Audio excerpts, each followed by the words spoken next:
Tu arrives à l'hôpital, on découvre que tu es trop malade pour faire la greffe tout de suite, ton cœur est fatigué, c'est ça? Voilà. Donc tu vas découvrir le monde de l'hôpital. Voilà. C'est comment?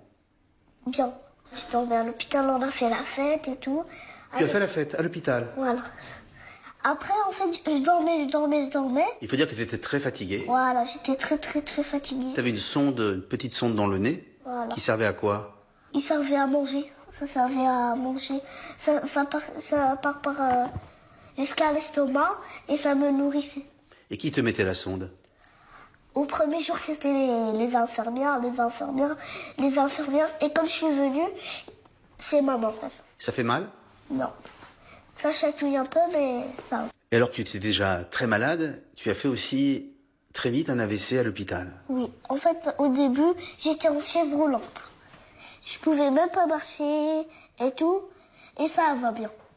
Mais juste, j'arrive pas à écrire avec cette main, j'écris avec cette main.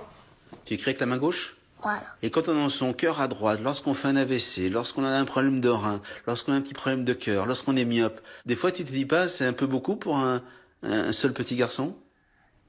Non, il y en a plusieurs, il n'y a pas que moi. Jamais tu t'es plaint? Non, dans la vie, il faut jamais se plaindre. Et est-ce que tu as eu peur de pas guérir? Non. Je croyais en Dieu et voilà. Et tu demandes quoi à Dieu? Je lui demande d'être un enfant normal, de boire de l'eau, d'aller faire mes besoins et de guérir et quelqu'un me donne un rein. Et que quelqu'un te donne un rein. Voilà. Et je serai guérie et voilà, je suis là. Raconte-moi un peu cette vie à l'hôpital d'enfant malade. Il y avait plusieurs cas de malades. Il y avait le cancer, il y avait la dialyse, où il y avait plein de gens qui faisaient la dialyse comme moi. Et il y avait bien sûr des cas plus difficiles que moi. Et toi, tu as toujours été très heureux, très joyeux. Voilà, c'est ma nature. En fait, moi, je suis spécial, C'est-à-dire, je suis joyeux et tout. Parfois, il y a des autres, ils sont moins rassurés que moi. quel conseil tu peux donner, toi, à tous les enfants malades? Le conseil d'être solidaire, comme moi et mes parents.